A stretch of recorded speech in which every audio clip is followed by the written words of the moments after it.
we talk about how can you log out of your account on your Pocket Option app. We're going to figure out the solution on how you can do that on your app. So you just follow these ways, then it's going to work with you to log out of your account. So all you have to do, you just go here above your photo profile, you click on it. So then it's going to show for you a list like this here. Then all you have to do now, you just go down here.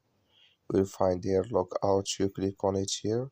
When you just click here on log out, so then here automatically here it's going to take you out of your account on your Pocket Option app. So that's all you have to do. I wish now you I get it. That's all. Just follow these ways, then it's going to work with you. Thank you for watching. Don't forget to support us by like and subscribe.